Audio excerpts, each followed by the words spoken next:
Hey, everybody. Welcome to the Williams Selyem Spring Release Virtual Preview. I'm Mark Malpiede, live with you from Williams Selyem here in Healdsburg, welcoming people from all around the country. My favorite thing to do while we're doing our tastings is to see all the comments and see where everyone's coming from and what they're drinking. So remember, just say hi, let us know what you're opening up today. I will say we here at the winery are so glad that we've turned the page on the calendar to 2021. And just this week, we've suddenly seen a little bit of a preview of things to come with at least the weather.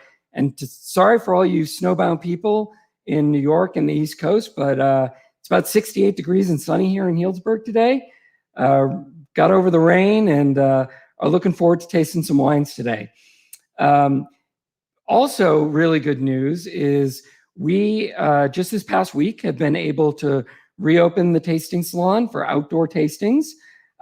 So if you're coming to the area or in the area and want to join us, make sure you reach out to us at the winery. And if you can't, we still have our private virtual tastings that you can join in.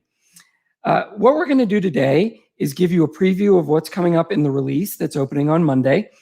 We're going to discuss the vintage and taste through the wines from the spring release. With me here today are two people tasting with us. Carlie Dupuis from our Tasting Salon, one of the best palates in the winery. So we're really glad to have her. And then winemaker or director of winemaking, Jeff Mangahas, is joining us as well. Hey, everybody. Hey, so I'm going to turn it over to Jeff to give us a little preview of the vintage overall. And then we'll walk through the first three wines, which are three of our Chardonnays from the release. The Unoaked Chardonnay, the Heintz Vineyard Chardonnay, and the Olivet Lane. Of course, these are all from the 2019 vintage. And when Jeff's talking, I'll check out the comments and questions. And in between, we'll either answer some of your questions or ask Jeff specifically about them. So Jeff, why don't you take over and jump in? For sure. All right. Thanks, Mark. Great to be here tasting the wines with you. Super exciting vintage.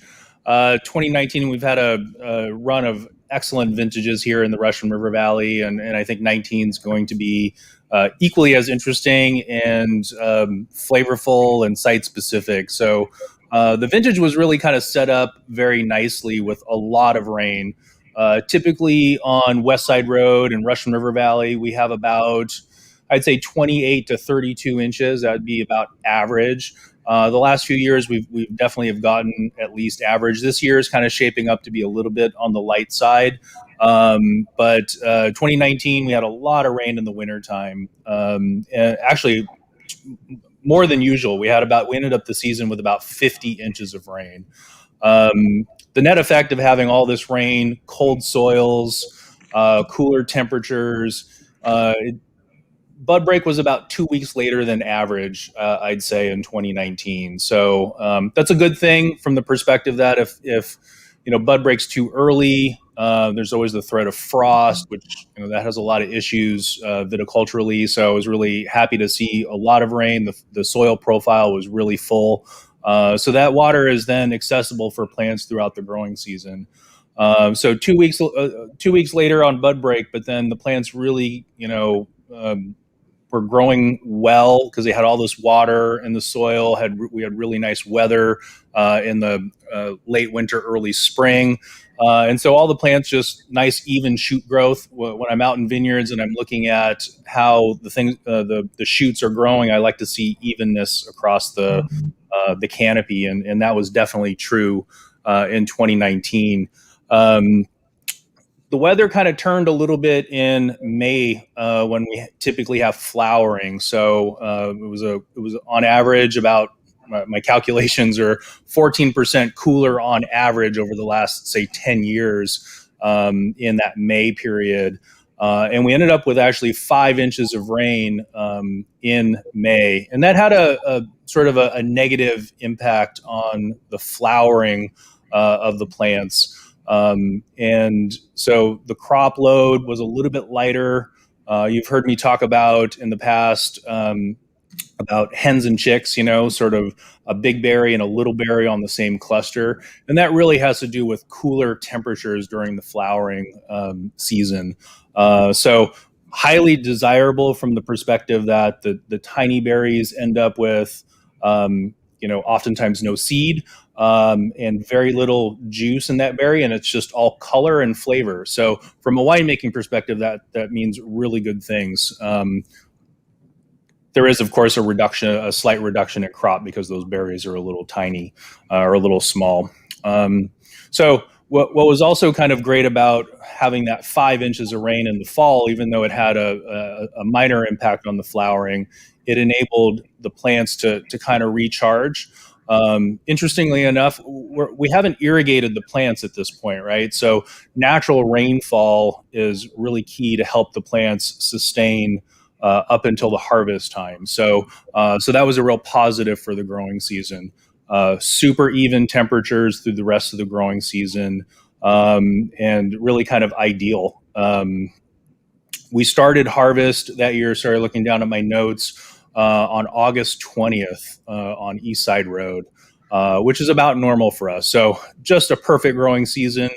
In general, there wasn't much fog in August. Typically, we have a lot of fog, helps slow down the ripening process, but very little fog this particular year. So the nights were a little bit warmer. I was able to pick a little bit sooner in a lot of cases. So beautiful vintage on the whole. I'm super excited. So let's jump in and taste a few wines. I'm going to start with the Unoaked Chardonnay. This is the 2019 Unoaked Chardonnay. This is a couple of vineyards that go into this particular bottle, all stainless steel fermented. It's kind of interesting because this wine has a lot of richness to it, in my opinion. So certainly for something that doesn't see any oak. And I think the real trick here is older vines, right? We source 20, 40-year-old vines that go into this particular bottle. They're tank fermented, and they stay on the primary yeast, so the lees, for a long time, much like a barrel fermented Chardonnay would.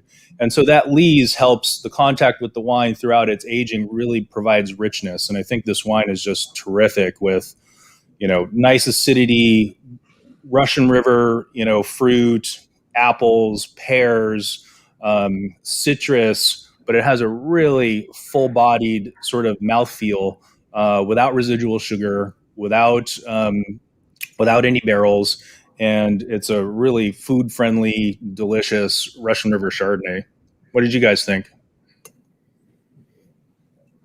This is actually one of my all-time favorite Williams Selyem wines. I got very spoiled. I'm sure I've talked about this before. The fact that I lived in France, I drank quite a bit of Chablis when I was there, and I will always have a very special place in my heart for it. And tasting the Williams Selyem Unoaked Chardonnay, it's very reminiscent of me, of a Chablis. I love the fact that it does not see any oak. It just does that like surly batonage, which I think adds such great depth to it, as you mentioned, and such a bright, fresh, clean wine. Really, really beautiful. I'm actually amazed at how full-bodied it is without going through that secondary fermentation, without being an oak. It's still really rich, but there's nothing cloying about it on the palate. It's just super clean. Yeah.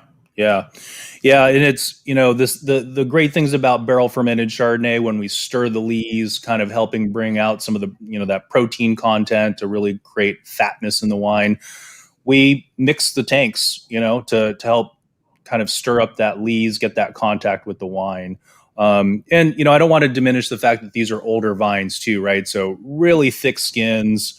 We don't talk about tannin in Chardonnay, but, older vines, Chardonnay grown in the right place has, a lot of protein content, a lot of tannin in the skin that really translates into body and richness, right? And I think that's really what you're tasting in this wine. So super delicious, great food friendly wine, tons of minerality in it as well. So super, super delicious. All right. Let's move on to a couple of the vineyard designated Chardonnays. We're tasting the Heintz vineyard now. This is a really interesting site. It's about 800-foot elevation. The vineyard is located up off of Harrison Grade Road. If anybody watching knows where that is, it's on the very sort of outer edge of Russian River, and it almost has sort of a Sonoma coast sort of feel to this particular site. Up at elevation, right at the transition of the fog line. And so the net effect of that is, we'll get a tiny little bit of fog, but then it blows off really quickly and it enjoys a lot of sun. I kind of consider this area a bit of a banana belt, actually. And so it's kind of perfect for Chardonnay. Older vines, again, owned, farmed by Charlie Heintz. The soil type here is really unique. This picture doesn't quite capture it, but a little bit later in the season, after all the mustard and stuff has been mowed down, the soil is really this light, sort of flocculent, almost talcum powder-like soil. And in this area, it's really prized. It's called Gold Ridge Sandy Loam. And effectively, it's prehistorically, it's ocean bottom kind of soil. And hence its sort of sandy sort of texture. And to me, it always kind of, coupled with the elevation, the heat units that you get at this site, and this particular soil, you really get, to me, I get like this minerality in, the texture of the wine. Because of the heat units, I typically describe this as, there's some tropical notes, more like fresh pineapple kind of notes. Some of the local apples, Gravensteins, all that kind of thing. But there's definitely a rich character to it. Hey, Jeff, what do you mean by banana belt? When you say that? Yeah, so banana belt, just thinking of it as an island really of a warmer microclimate in a generally cool area. So being at elevation where the fog burns off relatively easily, it captures a lot of sun, a lot more sun than even, say, 500 feet elevation in that same area. So just a hotter climate. So now we're getting into wines that are barrel fermented. All of our barrel fermented Chardonnays only have about 20 to 25% new French oak, just enough to kind of help support the fruit and the structure. And then for the older barrels, it's once, twice, and third use barrels. So there's a 25% of each. So oak is definitely not a dominant character, I don't think, in the wine. I know, I just love that sort of minerally dusty kind of quality. You can almost taste sort of like, I don't know, sometimes I call it talcum powder, on the palate. It has that wonderful texture. Very unique site.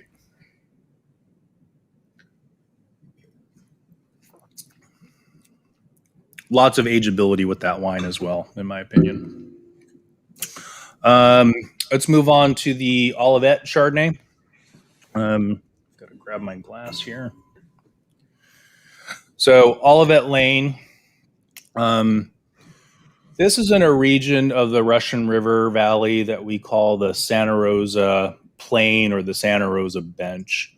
And it really goes from, say, Highway 116 or Laguna Road to kind of the Fulton, that area. That's sort of the Santa Rosa Plain.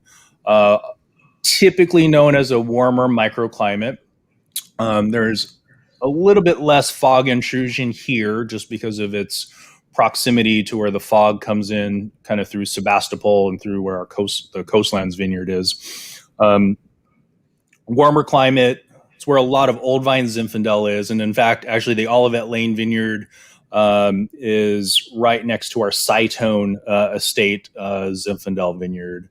And one of the other wines that we'll taste later, the Papera Vineyard, they're kind of all right there on Olivet Road.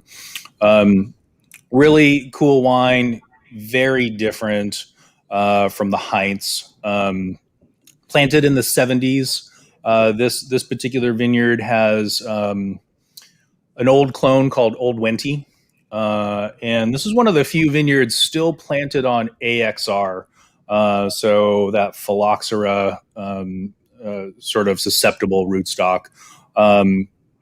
Wines that are grown on this rootstock have tremendous, they retain their acidity very well. This wine's very focused, yellow apple, pear, that kind of thing, spice notes from the Old Wenty typically has a spiced pear kind of note to it. Yellow apple. Very different. I mean, what's really cool about our portfolio, whether it's Chardonnay, Pinot Noir, or Zinfandel, all of our Chardonnays have a unique flavor profile. And I think that's totally exciting to see, just even in these two examples. Don't you think, Mark? Yeah. I mean, the Olivet and the Heintz are completely different. I mean, and obviously they're not from the same vineyard, but we do make the wines in the exact same manner. So the difference that we're getting and you folks will get is that the grapes, the age of the vine, the clones, the rootstocks are different, and that really shines when you taste these side by side. Which, honestly, we don't get to do that all that often either. Jeff does, but the rest. Yeah. Great focus with that Olivet. Yeah, and like Mark said, I mean, the winemaking is virtually identical. A quick note about the barrel fermented Chardonnays: they do undergo natural or indigenous yeast fermentation. We whole cluster press the grapes, put them in a tank just to collect all the juice, and then basically go straight down to the barrels. And then they start to, in a few days, they start to bubble away and start to ferment. And then stir the barrels, very frequently to, again, that batonnage to kind of help with the integration of the tannin and the acidity to create a rich mouthfeel with the wine. So, should we jump into Pinots or? Yeah, why don't you start to get the Pinots ready? I'm going to just hit a couple of questions real quickly, and then you can start with the Central Coast. So a couple of easy ones. 2019 vintage in the fall will be our first vintage of the Savoy Vineyard. Someone asked when that was coming out. To Philip and Austin, I'll reach out to you separately. And if for some reason you don't hear from me shortly, contact at Williams Selyem. Julie, I know you're listening. If you can throw that email address up on the chat or on the comments, I'd appreciate it. There's been a number of questions about the recent news we had. So I'll do a very short update there. If you didn't know this, John Dyson sold a minority share in Williams Selyem to the Faiveley family in Burgundy. What that means is they bought a percentage of Williams Selyem, but John Dyson is still the majority shareholder and is still in complete control of the winery until a point that he decides to sell an additional or more of the winery to them, with the idea that they'll be long-term partners, which will be able to take over from John and Kathy Dyson eventually. But there are no changes to the winery. I've been asked a bunch of times, are they going to raise the prices to Burgundy levels? Can't promise what's going to happen way down the road. But for those of you who have been with us a long time, we only raise prices a small amount, never on the same wine in subsequent vintages. And we try to keep it fair. And one of the reasons they are interested in us is because we do so well with the winery and with our customers and have this loyalty. So I don't imagine any major changes in the future, but all of us are staying. Jeff is the winemaker. I'm still involved. John Dyson is still the managing partner. So nothing much is going to change. And just one last Burgundy note, someone had a great question.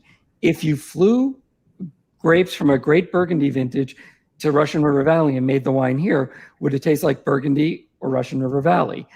Look at that. It's up on the screen. I'm just going to answer. Jeff, I'm sure, has an opinion, but it would taste like Burgundy because that's the main component of how wine tastes is the growing of the grapes. Certainly the wineries have an impact on it, and you can alter it, but our approach here is to let the vineyard shine through. So if we were making a Burgundy, I would guarantee it tastes like Burgundy. So with that, there are more questions. I have a list going here. I'll get to as many of them as I can. But Jeff, why don't you start walking us through the Pinot Noirs? Yeah. Great flight. We've got the appellation wines to work through, and then a few vineyard designates. Yeah, we'll start out with the Central Coast. For those of you that don't really know much about the Central Coast Pinot Noir, think of it as a baby Vista Verde, right? We're not really sourcing. I'm not really sourcing grapes from other vineyards in the Central Coast. These are exclusively from the Vista Verde vineyard, our own vineyard that I control along with our vineyard manager down there, Miguel. And in a lot of cases, it's maybe younger vines or sections of a vineyard that I'm still experimenting with, or what have you, different clones. And so it has a lot of the character, I think, of Vista Verde with that minerality. But flash forward to the Vista Verde vineyard that we bottle in the fall, definitely more concentrated, that kind of thing. So you're definitely getting that same sort of feel, I think, with the Central Coast, and I think at a great value. Typically, this wine, it's got some berry fruit to it. It's got that earthy sort of minerally kind of note to it. Very soft on the palate, and that's typical, I think, for Central Coast. And as we progress through the different AVAs, you can definitely get the sense of how texturally the wines are very different. But super easy to drink. Have no problem pulling this on a Tuesday night with some pizza or what have you. Just enough acidity to hold it together, and really nice dark fruit.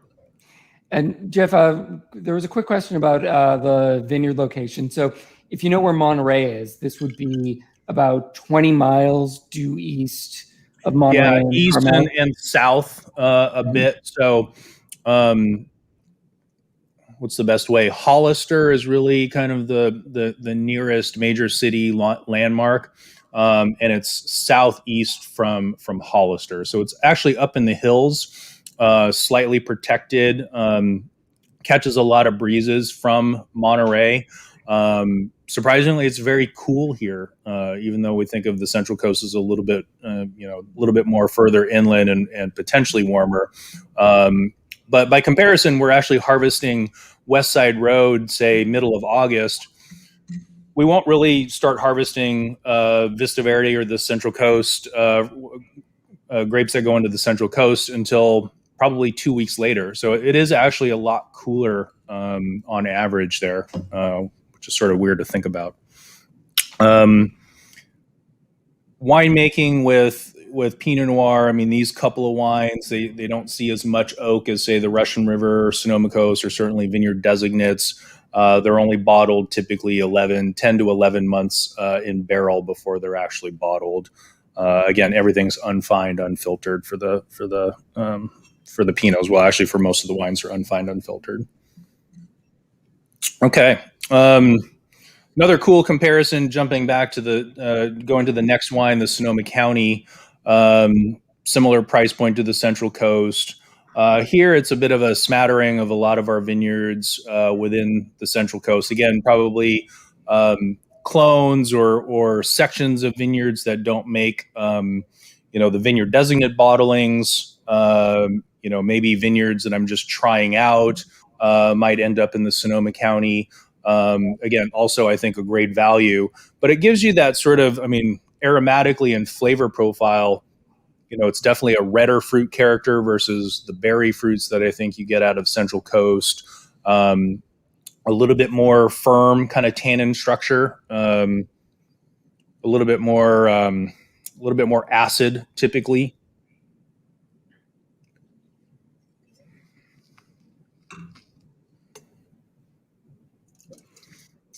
Here, the texture of the tannins are a little bit more like tea, in my opinion, is where the Central Coast, you get that more mineral kind of feel to it. Hey, Jeff, when you've mentioned minerality, a couple of people have said, what do you actually mean by minerality? Can you interject? That's a tough one. I mean, I kind of use it sort of randomly in a way. I mean, it's kind of a weird concept, but I like to equate it with, like, if you were to take like a piece of quartz or a rock or something like that, and just like pulverize quartz or rock mineral type, like true minerals, that kind of. There's actually a sensation and a taste. I don't know if you've ever, I don't know, a couple weekends I was, installing some flagstone and chipping some sandstone, and there's like, some mineral kind of cloud dust that you sort of smell and taste. And there's actually it's very particular and unique. And so that's what I equate with minerality. Sometimes it can also be in the realm of like saltiness or iodine, that kind of thing. That's a typical descriptor for me. So I don't know if that answers the question specific, in a satisfactory way, but yeah, I mean, I think in the Chardonnays, especially, minerality for me is that saltiness, that salinity in it. I think minerality is one of those hard things that until you've tasted a wine and someone says that's minerality, it's hard to make it. But somebody asked, like, is it petroleum? And I'd say in these wines, no. It's more, that would be more in like Riesling or Riesling. It's specifically, yeah. It's interesting. I mean, we just bottled the Three Sisters Chardonnay today, actually, the 2019, and you put your nose in the glass, you taste it. It smells like the salty sea air, right? And it was like iodine and salinity and things like that. It was really fascinating. And I don't know if you've ever taken just like a flake of, like, what is it, the Malden salt or something like that, where it has a really intense, impactful, sort of flavor and sensation. To me, that's in the realm of minerality. Yeah. The Three Sisters. I gotta say, the Sonoma. Sorry, Carlie. Just one second. The Sonoma County is just. It always punches above its weight class. It is such a good value. It is beautiful, and I know that I have a hard time holding on to my young Sonoma Counties, because even though a lot of these wines will age for years and years, it's so delicious right now, and it's so approachable. It's one of my favorite things about the county level. Carlie? Yeah, cool. Absolutely. Yeah, very, very drinkable wine. I really enjoy the Sonoma County. I was going to say the other thing that minerality reminds me of is this: if you've ever had someone shuck oysters in front of you, that kind of the smell, that kind of crushed up oyster shell is a good indicator. I feel like that's pretty provocative of a smell. So right, absolutely. Yeah, and what's kind of cool, I mean, getting back to these two wines, so different, right? I mean, wow, the flavor profiles, the aromatics. So, I mean, that's why we make so many different wines, and we make a lot of different wines. They're all very different and unique and special to where they're grown, which is the point. So, hey, Carlie, we have people on the chat who are clamoring to hear your impression of the Sonoma County. So can you give a little more of what you're getting in this wine? Yes, of course. Didn't know I was so popular. I like the Sonoma County a lot. It's definitely a fan favorite, because kind of what Jeff was touching on is that it's so drinkable. It's so enjoyable. It's got this brightness to it that I think is just so refreshing for a young Pinot Noir. I typically tend to prefer wines that are a little bit older, but I think the Sonoma County really does quite a wonderful job when it's young. It has that bright, fresh fruit, the red fruit that Jeff was talking about. Just serve it with food. Honestly, I typically serve it without food. Yeah. It's just very, very enjoyable by itself, I think. And yeah, classic, for me, just classic Pinot. Yeah, especially with the tannin structure, it being a little bit more supple, you can certainly enjoy it young. Yeah, I mean, I'm sure Mark's had old bottles of Sonoma County as well, and they do. I mean, they will age very gracefully. But what what I like to think about the purpose of either both the Central Coast and the county is you're kind of drinking those while you're waiting, a few extra years for, say, like Russian River that we'll taste next, or one of the vineyard designates. So yeah, pop them and drink them for sure. Let's move on to the Russian River.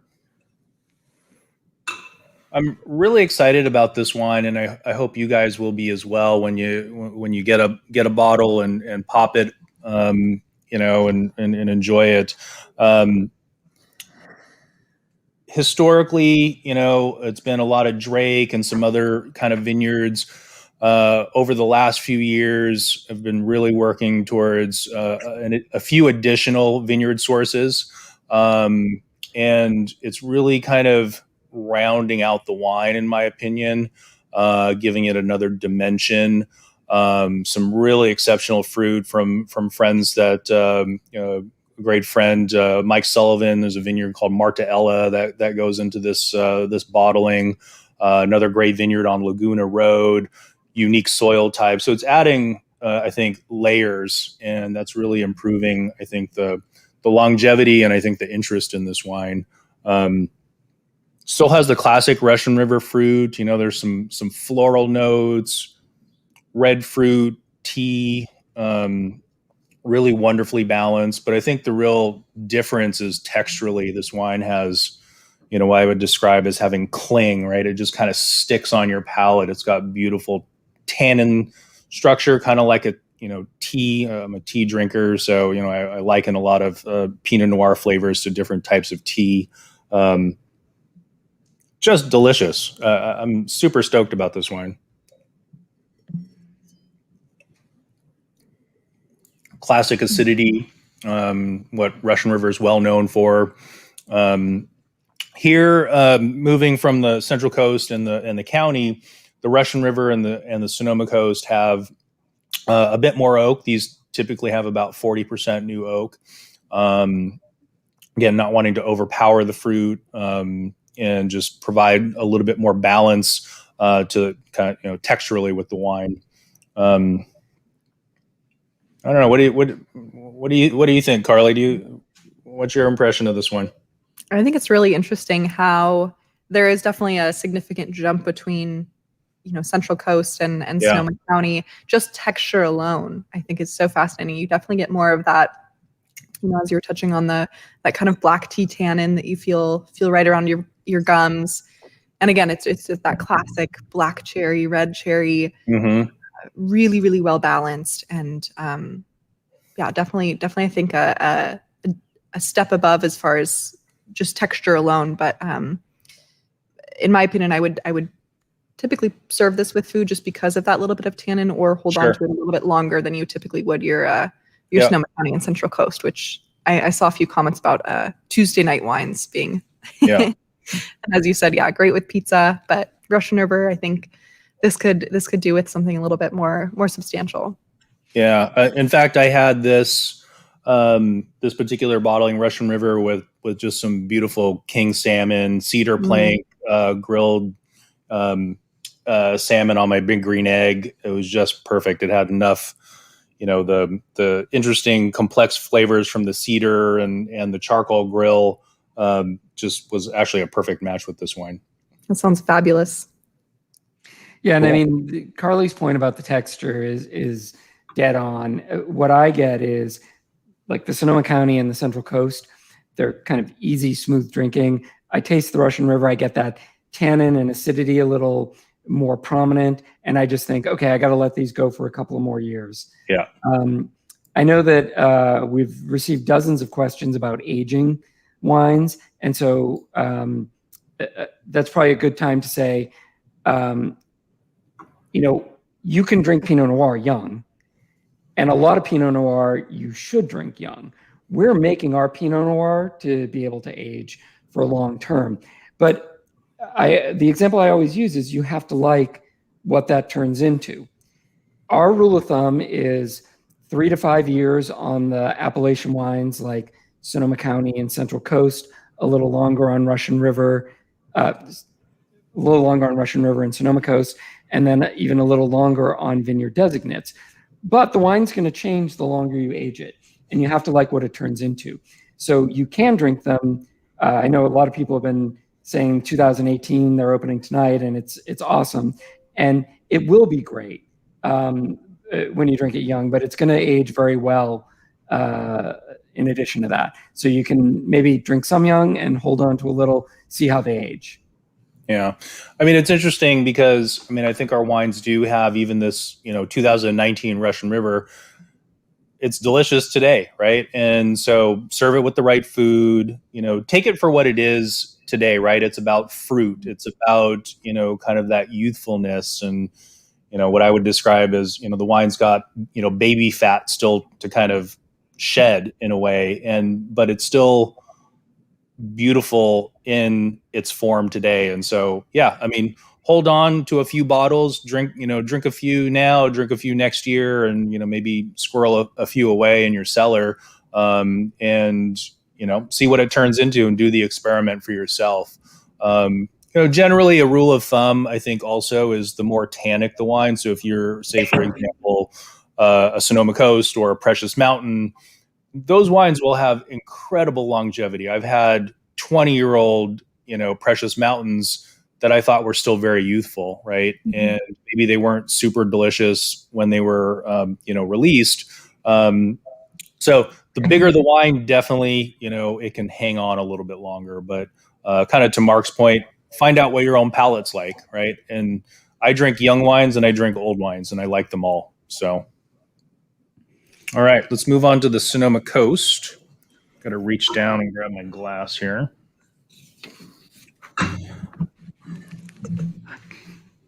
So yet another sort of comparison, Russian River to Sonoma Coast. A lot of Terra de Promissio that goes into this, a little smattering of, coastlands, Precious Mountain, a few other coastal hilltop vineyards that we don't make vineyard designates from. Slightly, different profile. I get a little bit more dried herbs, less fruit forward in my opinion, and definitely a little more structure, a lot more structured, I think, on the palate.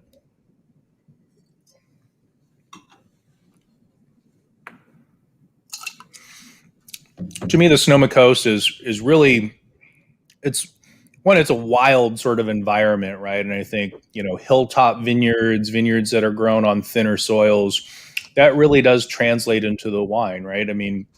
Grapes are really where they're grown. They express sort of the traits from where they're grown. And hilltop vineyards, very stressed sites, tend to yield wines with a little bit more structure and austerity. And I don't mean that in a bad way. It's just that's texturally, they're very different. I would definitely hold this wine a little bit longer than, say, the Russian River, just for the tannins to kind of come together. But, again, with that said, you could drink this tonight with the right food, right? I'm not a big proponent for decanting, but, this could be, if it was a young wine, you had to drink it tonight, splash it around in a decanter. That's not wrong. I get that question quite a lot in the tasting salon is, what to decant. And, yeah. I know you're not insistent on decanting wines, but I think that if you ever want to open a wine and it's maybe a little bit young, throw it in a decanter real quick. Or on the opposite side, a lot of old world wines do require decanting. And that's, I think, an interesting kind of dichotomy between those two styles is older, old world, younger, new world should be decanted. Absolutely. Yeah. I own some decanters, but generally, I'm wanting to capture the evolution of the wine. And that's just sort of the way that I like to drink wine. And I think I've mentioned this before on other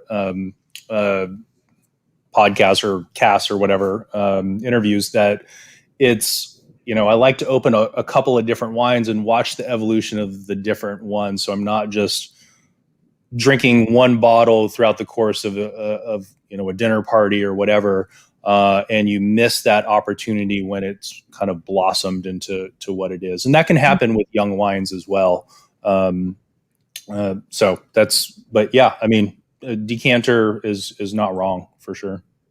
But it's, side by side, and I hope, many of you have this opportunity to do a comparison at home, at a dinner party, what have you. You have two bottles of, whether it's the same vintage of Sonoma Coast and Russian River, or different vintages of, say, a vineyard designate wine. But it'd be interesting to compare, and contrast, and I think side by side, what different wines these two, right? Russian River and the Sonoma Coast, as they should be, right? I mean, really trying to express the sense of place in these wines. It's just such a fascinating, to me, it's amazing that wine can translate the place. And that's what's so to me, that's what's so magical about Pinot Noir. It can do it the best. It's one of my favorite terms in wine is terroir, or sense of place. And yeah, I know there's still people out there who say that terroir is a fallacy, but there's no mistaking that these wines truly represent the soul of where they're being planted, especially compared side by side with essentially the same, winemaking practices. It's pretty striking. And that's, I want to hit that a little bit harder. I mean, same barrel types. I mean, these two wines, same percentage of new oak, same type of Francois Frere oak, same, dairy tank, fermentation, all Williams Selyem yeast. I mean, you couldn't be more controlled in terms of an experiment than how we make our wines. So it's definitely even more compelling when you taste the wines, and it's not because we're making them in very dramatically different ways. So yeah, super cool. Should we answer a few questions, Mark, or should we just jump right into Westside Road? Sure, we can do a couple. So one, just a quick answer. Do we still get fruit from flax, or will we make a flax? Actually, we do still get some fruit from flax, and it goes into the Westside Road neighbors. Yeah. But we're not making a vineyard designate anymore.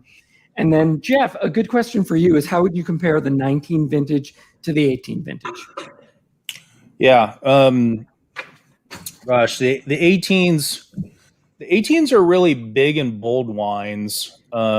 Just having tasted a few of them recently. A little bit drier kind of vintage, not as much rainfall. Maybe a slightly bigger crop in 18. But the wines seem to be more structured and possibly need a little bit more time to come around. As we're tasting these 18s, wow, I think they're site specific. They're concentrated, but the tannins are really, I think, largely due to the wonderful growing season, nice evenness and balance, I think, in the tannin structure. So, in my opinion, I think there's a little bit more elegance in the 19s, and maybe a little bit more power in the 18s. So, all right. Another question was about can you buy these wines in the tasting salon? Generally, the answer to that is no. They're available on the release. What we sell in the tasting salon is primarily now wines that we make that are what we call winery only wines, meaning they don't end up in the general release. So we make, or for instance, in the coming year, we're going to be introducing two new blends, a white and a red blend from the Cytone Estate Vineyard that haven't been seen before. And so when you come to the winery, you get to try some really special wines that aren't as common out there as the Russian River and the Sonoma Coast and the Westside Road neighbors. But there have been questions about the Three Sisters Chardonnay, which we're now making. That's a tasting salon only wine that doesn't end up on the list. And Jeff, the first vintage of that was 16. 16, yeah. Yeah. So we've been making it for a few years now, owned by the Martinelli family, good friends of ours. And we make the Luella's Garden Pinot Noir from the estate here, the Mass Selection from Block 10 here at the estate. And now we have about 8 wines that are exclusively sold through the tasting salon, Chenin Blanc, Gruner Veltliner, and then you can also occasionally buy library wines or large format magnums or bigger when you come and visit. And don't forget the sparkling. We'll be doing some disgorging some sparkling here in a few months. So Oh, it's been so long. So we're going to disgorge the 15. 15. And the last vintage was the 12, and that was almost 4 years ago that we introduced that. I drank mine already. A bit of a tangent, but I mean, that's what makes our sparkling really unique is the long bottle aging. So the secondary fermentations already happened. The bottles are sitting nicely in the cellar on their sides. Really, it's kind of, we're talking about batonnage, that yeast, all that protein is giving off, sort of textural elements to the sparkling wine. So, 5 years on tirage is pretty outrageous. But the results are just absolutely insane in my opinion. So, yeah. And so, Jeff, if you could talk about I'm going to answer one more question, but after that, please talk about the vineyards that go into Westside Road Neighbors, and is that consistent year to year? Yep. To folks who have, especially our friends out on the East Coast who have been asking, are we going to be doing pickup weekend in person? A lot of this depends on where things go with vaccines and the transmission rates going down.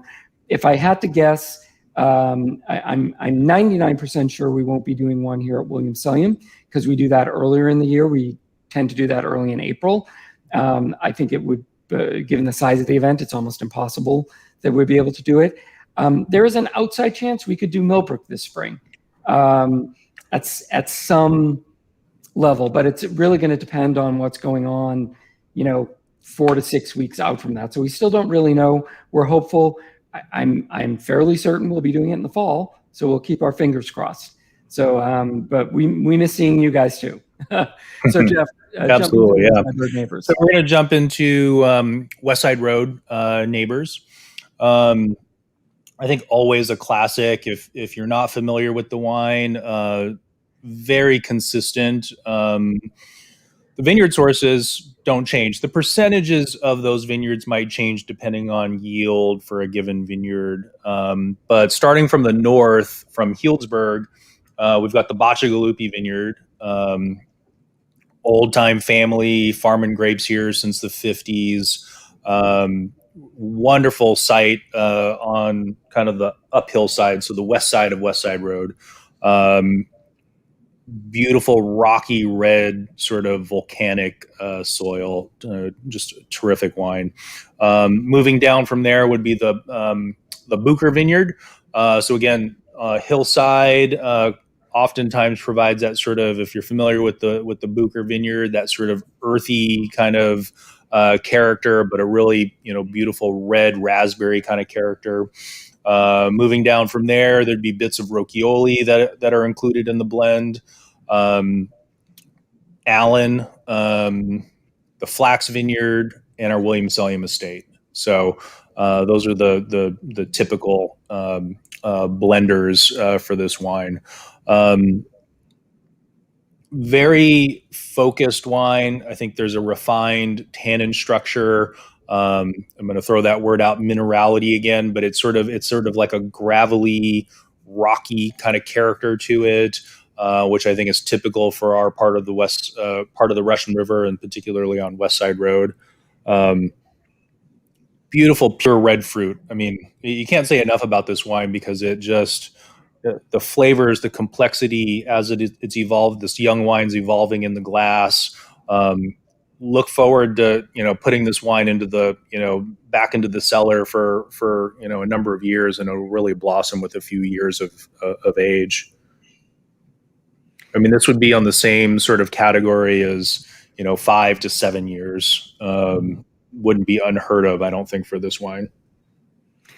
Jeff, you really nailed it with the red fruit because, and I think more so in this vintage than maybe recent vintages in my memory, where it really is that pure red fruit. I don't get a lot of black fruit undertones in it. Yeah. What about you, Carlie? I love this wine because it's, for me, like the Hollywood Walk of Fame of Russian River vineyards. It's all of my favorites. Yeah. And I think that it is, in my opinion, kind of what you expect, what you look for when you want to open a bottle of a Russian River Pinot Noir. Yeah. It's just quintessential.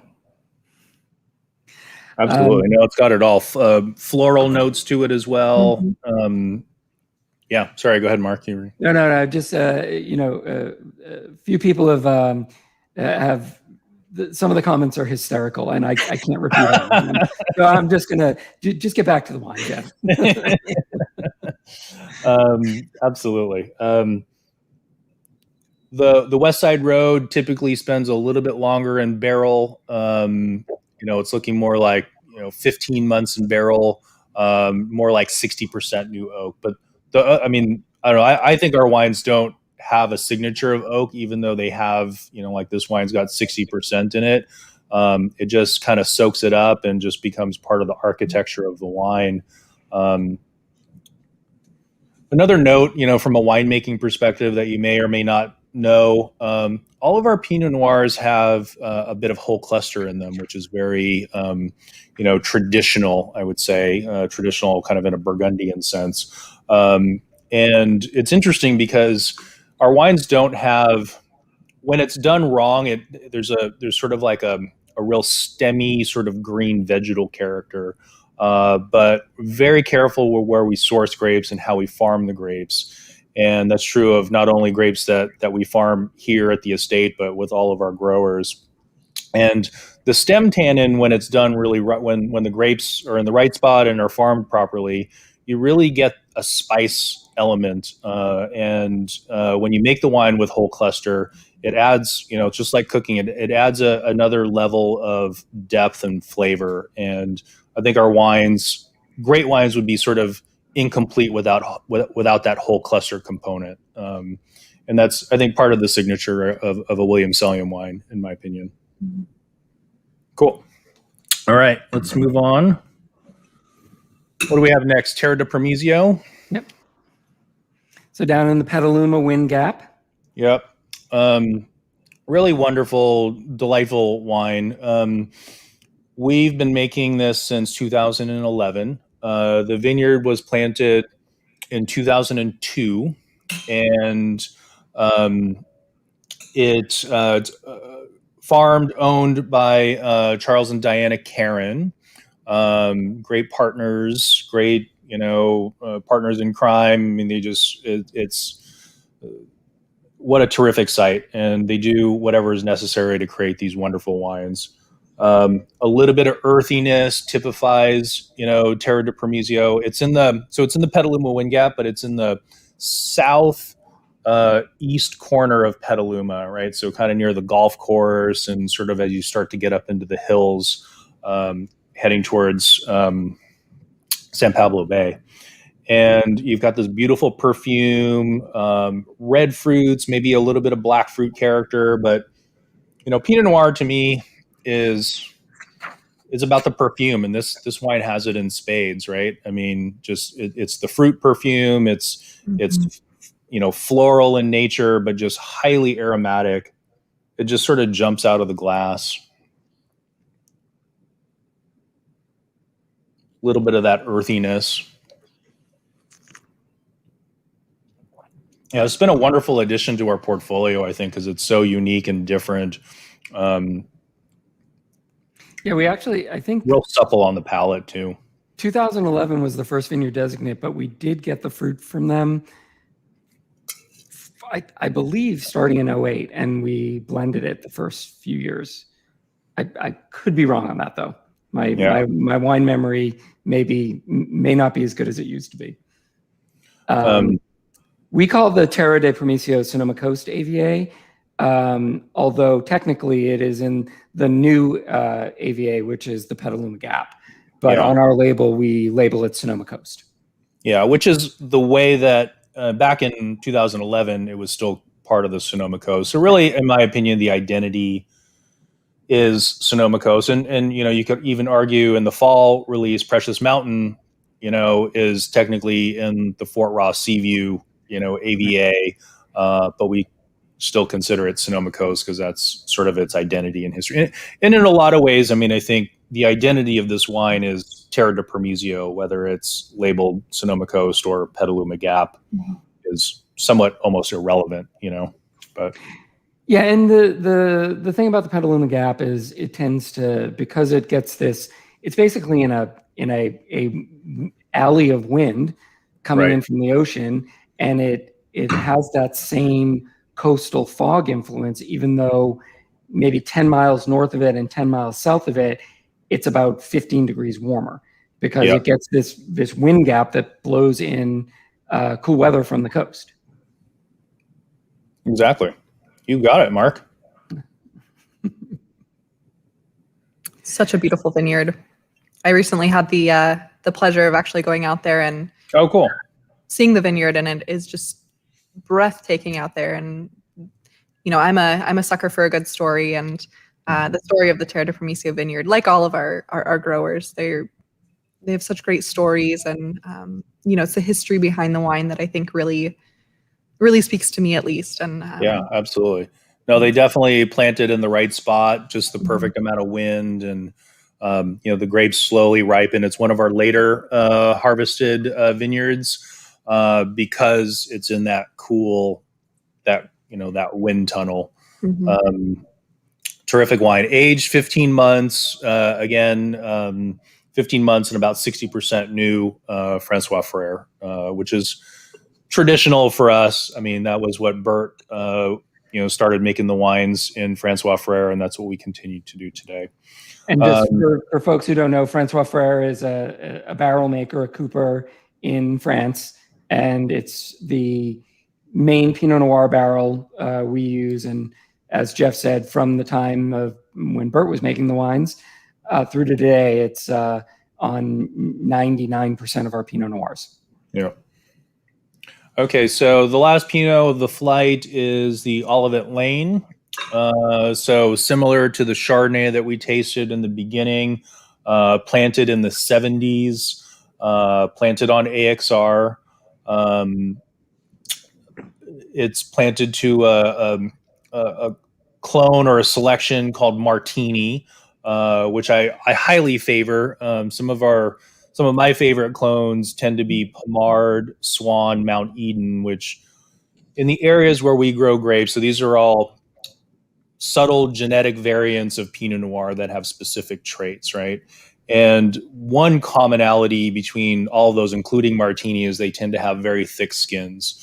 And that's really important, I think, with growing grapes in California in general. We do see some heat spikes every now and then. And so the thicker skin tends to protect the grape, protect the integrity of the pulp and the integrity of the berry. So by the time harvest comes around, the fruit's in just pristine sort of condition. Martini, to me, typically has, and this is a unique wine because it's one of the only single vineyard wines, Pinot Noirs, that its identity is obviously the site, but from a single clone. Most of our other wines that we make, so Allen, for example, has 3 different blocks that have different clones in them. The estate has 3 different blocks with 3 different clones. So this one's kind of unique in that way. But the Martini clone selection has, a leathery, a dark fruit character to it, which just, I think is just coming out of the glass right now, which I think is crazy. Kind of a brooding wine. Very much so. Yeah, that's a good word. Yeah. I think I tend to use that too often describing this wine, but it's so, there's something dark and just, yeah, it's not very effusive and very fruit driven. You definitely get the darker tones to it. Palate wise, it's always refreshing. Citrus peel, black tea, that kind of thing. And again, just that AXR kind of that rootstock is fascinating. It's too bad that we can't plant it really anymore. But grapes grown on that rootstock just have this vibrancy and freshness that we don't see in modern rootstocks, which is kind of sad. So these old vines, old rootstocks are really prized for making such unique and distinctive wines. Nice. So Jeff, one more question on Pinots, and then we'll move. We only have 3 wines left, so we're good for time now. And I just want to give a shout out to the folks joining us from Worcester, just so I get to say Worcester. Worcester. So Jeff, when you say Russian River Valley style, a few people have said, what does that mean? And could you compare it to Burgundy a bit? Yeah, I mean, I guess what I mean by that is, what is a typical Russian River wine, right? So a typical Russian River wine is, I think Westside Road's a great example. The red fruited character, the tea-like elements. There's going to definitely be some nice ripe sort of tannin structure to it, but just a lot of tannin, right? And I think Westside Road typifies that. There's floral notes, typically rose petals, lavender, violets, anything in that sort of spectrum of floral really kind of comes through. It's hard to. I think that would be a quintessential Russian River wine. It's hard to say what a quintessential Burgundian wine is because it really depends on different parts of Burgundy. I'm a Burgundy freak, so I've visited many times, and it's when I'm not drinking Williams Selyem, I'm drinking Burgundy. Each region has its own distinctive, sort of flavor profile. So Von Romani, for example, has very red, rich soils. It has very powerful, well-refined sort of tannin structure. You go to a region called Pommard further south, and Pommard has kind of a meaty sort of oily texture. Oily is maybe the wrong word, but a richer sort of texture to the wines with very powerful tannins. So it's hard to, I think it would be hard to define Burgundian style because it's really defined by the different appellations, if you will, to kind of use the same sort of term. So I don't think I can answer the question any better than that, actually. But well, and you also answered another question about what do you drink when you're not drinking Williams Selyem. So that was a 2-for-1 answer. Yeah, perfect. Cool. So let's move on to the Zins. So we have 2 Zinfandels today. The first one from the Fanucchi-Wood Road Vineyard.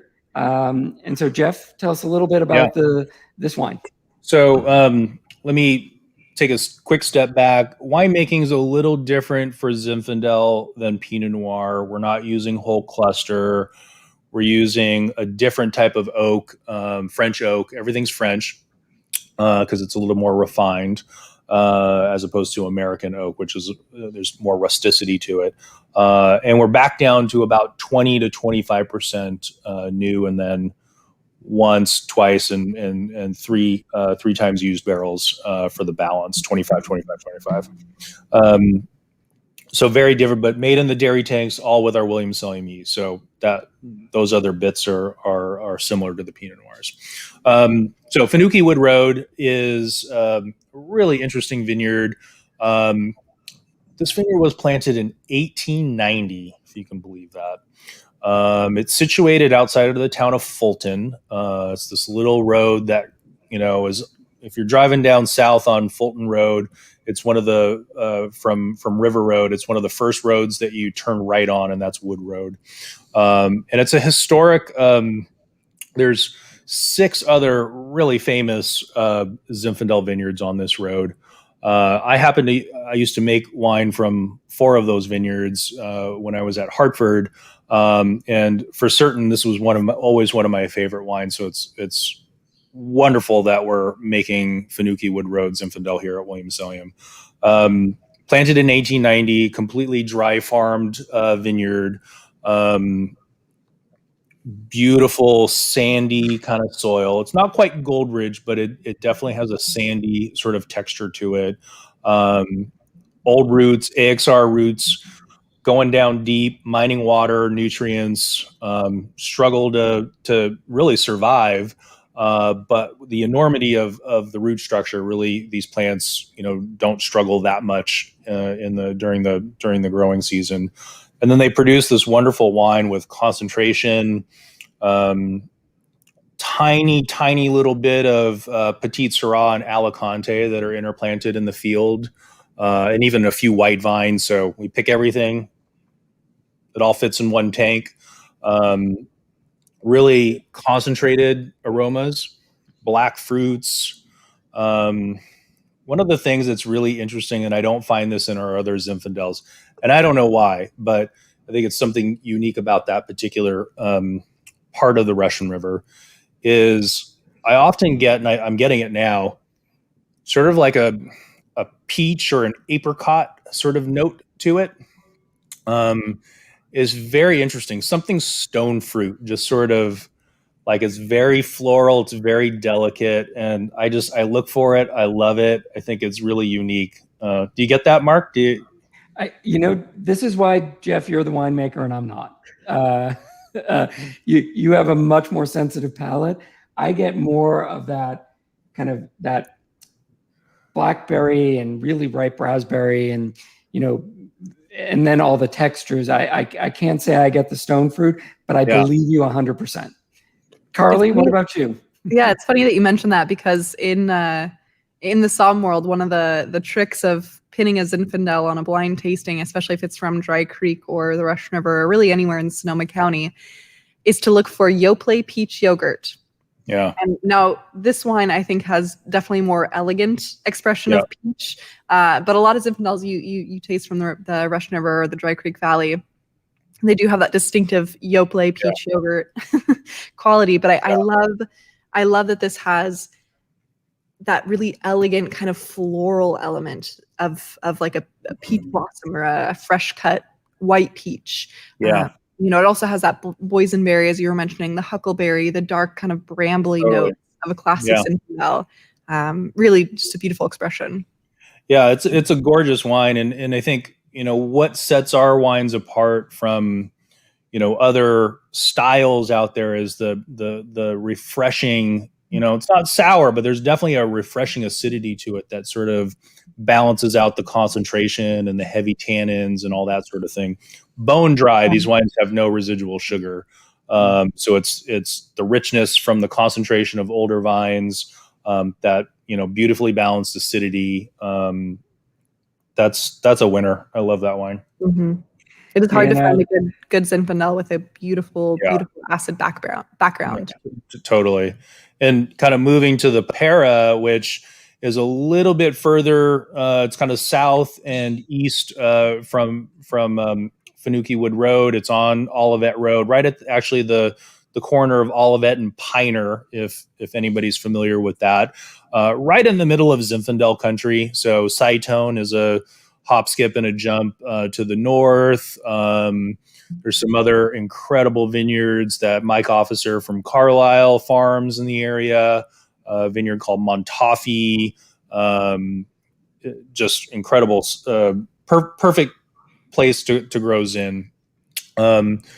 This wine typically, it's got more brambles. What I mean by that is sort of, if you've ever kind of been out picking blackberries at the height of the season, you're kind of getting that blackberry smell and taste. But then there's also like the green character of, the blackberry bushes and that kind of thing, briar patch. That's kind of what I'm trying to describe in this wine. Black fruits, blackberries. The hallmark for me with Papera is it's got definitely a little bit more acidity compared to our other Zinfandels. But that's part of the charm. The wine is so concentrated that it almost needs that acidity to make it work. And I mean, it's got such a great owner with Stuart, who has really helped protect that vineyard from being pulled out. And yes, I did just see Stuart post a comment, which good. I'm glad one of our growers is here with us, as well as a lot of old friends. Jeff, what about aging of the Zins? Yeah, I think one of the key components, I think, to ageability, obviously a well-crafted wine, for sure, but acid is really important. And with the level of acidity, the refreshing quality of the acidity with these wines, they'll hold for a while. Again, it gets back to the question of what do you like, right? I think Zinfandel is meant to be fruity and sort of boisterous in a way, so on the younger side. But I would have no problem aging these wines for 10 years if you wanted to. And stylistically, Jeff, you know, a lot of people associate Zins with, you know, real like jammy fruit bombs that actually get towards pruny. But our style is not that. It's a much more elegant style, lighter hand on it, if you describe that a little bit. Exactly. Yeah. I mean, one thing to remember is that all of our Zinfandel vineyards, there's 4 of them, the Saitone, Fanucchi, Papera, and the Bacigalupi. These are all old vines, so they're reasonably well balanced from a viticultural perspective. I take the same approach in terms of managing crop load that I do in Pinot Noir, and I apply that to Zinfandel. And so that really kind of moves the needle towards getting the plants sort of phenologically, the phenols, getting them ripe so that I can pull the trigger and harvest the grapes when they're at modest sugar levels. It's when you don't really pay that much attention, maybe when the vines are, if it's a younger vineyard, the sugars will accumulate very quickly before you get to the phenolic sort of ripeness level. And so in order to get a ripe tasting tannin wine, you need to pick it at way higher bricks than you would want. And that eventually translates into a pruny kind of raisiny sort of wine. So Zinfandel is as challenging, in my opinion, to farm as Pinot Noir. And so being a Pinot Noir winemaker and viticulturalist, it's applying those techniques really create, I think, a Pinot Noir styled Zinfandel in a way, because it's refreshing. It's got well balanced tannins and beautifully balanced fruit quality to it. So yeah, and all these old vine. So Dusty, I saw your question. All these old vine vineyards generally have a field blend aspect to them. Out at Saitone, there's a block of Carignan, but interplanted, there are a few white grape plants, and I think Verde and a few others. Grand Noir is out there, I think. So generally, even if they're 95 or 98% Zinfandel, there's usually something else that was in, just because they didn't know what they were planting back then.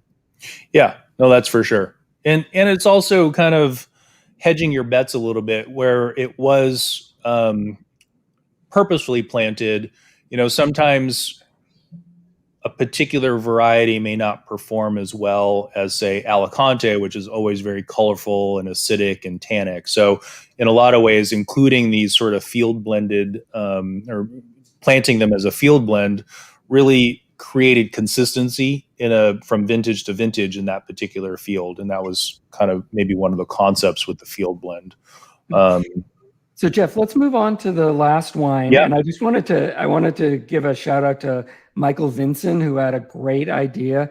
When everyone can gather again, that to do what I would call a La Poule style of invite people to the winery and have a party where people bring out wines from their cellars. So Michael, we're in. Sounds good to us. And I like old champagne too. So. So Jeff, what do we have in our last glass here? Okay, so finishing up with something sticky and sweet. This is the late harvest Gewurztraminer, and it comes from our Vista Verde vineyard. So that vineyard out south of Hollister, up in the kind of limestone soils. Gewurztraminer has an sort of unmistakable aroma. Classically, it's like rose petals, rose oil, jasmine flowers, a little bit of tropical fruits in there too. We farm a very small plot on this type of soil. Tend to pick it late. It unfortunately doesn't have any botrytis. I'd love to have some botrytis in it to get the concentration effect from botrytis, but just late picked, very concentrated fruit. It's all barrel fermented. It's always shocking to me when we taste this wine, because this wine has 100% new oak in it, which you just don't smell or taste it. It just gets consumed by the exotic, sort of flavors of Gewurztraminer, and just melds really beautifully, I think, with the structure of the wine. Carlie, what do you get off this? It's funny. I was just reminiscing about when I was opening these up before the webinar. I had the calling to want to like take the cork and put some on my wrist like a perfume. It's so aromatic. It's so beautiful. Yeah. I think that rose hip quality, the jasmine, white peaches, yellow peaches. It's such a pretty wine, and I kind of want to just curl up by a fire and have, I don't know, like an ice cream, Absolutely. some sort of dessert with it. It's just such a beautiful wine, and that's coming from someone who's not typically a dessert wine fan. Yeah. It's very, very well made, really beautifully balanced. Thank you. Yeah. Okay. It's such a pretty wine to smell. I actually don't love drinking dessert wines, but I just love to smell this wine. It's pretty impressive. It's very aromatic. Yeah. And what's, kind of the theme when you taste any one of our wines, and I think what should immediately strike you is balance, right? Mm-hmm. And it's the acid, it's the concentration of the fruit and the tannins and the oak and all those things, whether it's Chardonnay or Pinot Noir. And I think that really applies to this wine too, right? Because even though it's sweet, the wine finish is very clean on your palate, right? Because there's a lot of acidity that's sort of balancing out the sweetness. And the wine doesn't have a tremendous amount of sweetness left in it. I mean, it does, but it doesn't compared to other kind of dessert wines in its category. Really sound acidity. And it also, it's got that tannin structure that's sort of holding it together. I think it's a super unique wine, and definitely varietally, very correct. Which, as a winemaker, that's what I strive for, right? So, yeah. Okay, we're going to wrap up. We got a couple of questions. One that I think is especially for new customers. Someone, and I didn't write the name down, had a great question about one, how the allocations work, but then two, for Jeff, if you could pick one wine that would typify your winemaking style from this release, which one would it be? So if you answer that, then I'll jump on how allocations work and that sort of thing. Yeah, that's a good question. I mean, I think I'd have to go back to looking down at my wines here and which one do I choose? Westside Road really typifies the best of what can be done and the best of Williams Selyem in a way, right? I mean, it's got storied vineyards. Everything's come together in that glass. I'm super excited about it. It's a blend. It allows for, some creativity in composing the blend of that wine. Even though it's got 6 specific vineyards in it every year, there are some, latitudes in terms of how much Rocchioli is going to be added to create the profile that I'm really looking for. So there's a lot of creativity and craftsmanship that goes into making that wine and making those decisions. So yeah, that would be my first choice, I think. All right. Yeah. On allocations, and people always wonder, what should I order and how do I go about it? The one thing I'll say is, our wines in this release are priced from $39 to $85. And at each price point, we think there's going to be value there. And that, you certainly want to age the ones at the higher price point a little longer and drink the ones at the lower price point a little sooner. But the idea is that all of our wines are great. And when you open it, even if you're not sure what the difference between Russian River and Sonoma Coast is, at the end of the day, it's Williams Selyem, and it's going to be very high quality. From a logistical standpoint, when you're newer, you get offered fewer wines than when you've been on the list for a while. In the fall, when there are vineyard designates, that distinction is a little more important because you don't get offered probably about half of the wines. But my recommendation for those that are just on the list is, pick a handful. Try a Sonoma County, try our Westside Road neighbors. Try a few of each or one of each even, and see where your palate ends up after you've had a chance to try them.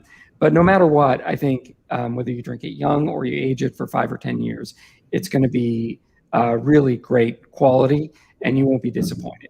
I want to thank everyone for staying with us this long. There are so many people, old friends that I see from all over, from Southern California, out in New York and New Jersey right now.